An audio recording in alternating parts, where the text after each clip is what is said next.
Jacó estava velho, muito doente e perto de morrer. Nesse estágio da vida, somente a fé é capaz de fazer um homem ver a mão de Deus nas bênçãos e nas provações pelas quais ele passou durante toda a sua vida. Podemos ver no discurso de Jacó uma atitude de profunda gratidão, uma atitude que já não aparece na vida da maioria dos idosos. Ele viu que o restante da sua missão na terra era testemunhar a respeito da fidelidade de Deus. Esse comportamento de Jacó deve servir de exemplo para todos nós. José recebeu uma mensagem urgente de que seu pai idoso estava muito doente. Então ele foi ver seu pai e levou seus 2 filhos junto com ele. Jacó fez um grande esforço para se levantar da cama e relembrou a aliança abraâmica para José. Os termos desta aliança foram ensinados a ele por seu pai Isaque, assim como Isaque foi ensinado por seu pai Abraão. E dizia que os hebreus se tornariam muito numerosos e receberiam a terra de Canaã como possessão eterna. Então Jacó fez uma coisa surpreendente. Ele tomou posse dos 2 filhos de José como sendo seus. A adoção de Manassés e Efraim por Jacó explica por que há 12 tribos frequentemente listadas com combinações diferentes ao longo da Bíblia. Por causa dessa adoção, havia, na verdade, 13 filhos de Israel.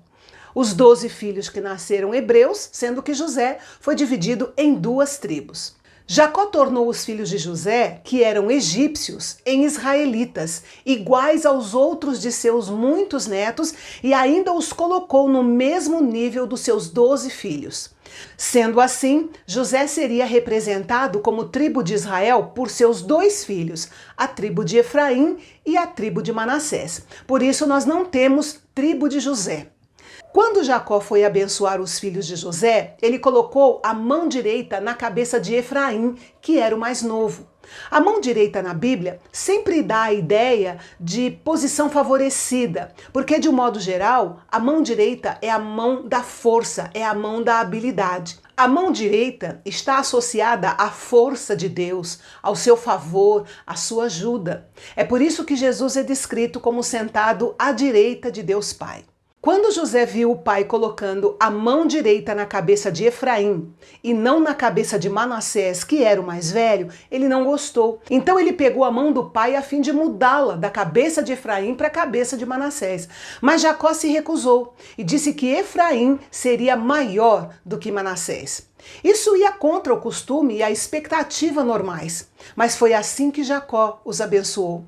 É bom lembrar que muitas das escolhas de Deus em nossas vidas não seguem a ordem natural dos fatos. Deus tem formas diferentes de agir e nós precisamos estar atentos a isso para não perdermos a bênção por causa de costumes e de formalidades. No penúltimo versículo, Jacó diz para José a seguinte frase: "Eu estou para morrer". Nesse momento, nós vemos a passagem da tocha de Israel para José. Israel foi o último dos 3 grandes patriarcas a sair de cena. Charles Spurgeon se expressou sobre essa frase dizendo o seguinte: se Abraão morrer, aí está Isaque. E se Isaque morrer, haverá Jacó. E se Jacó morre, aí está José.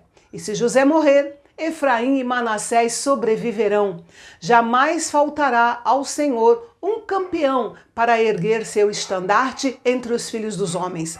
Apenas vamos orar a Deus para levantar ministros mais fiéis dia e noite. Jacó estava morrendo, mas a sua fé permanecia fortalecida. Ele sabia que Deus levaria toda a nação de volta para Canaã.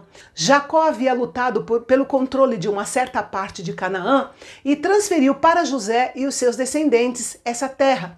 E quando isso acontecesse, a terra que ele tinha comprado seria um presente especial para os descendentes de José. Ele disse isso referindo-se ao fato de José ser pai de 2 tribos, enquanto cada um de seus irmãos gerou apenas uma tribo cada um. E essa promessa seria cumprida quando os israelitas retornassem para Canaã para tomar posse da terra que Deus havia lhes dado. Mas isso só aconteceria 400 anos depois. E amanhã nós veremos Jacó abençoando cada um dos seus filhos antes de morrer. Vale a pena conferir. Deus te abençoe e até lá.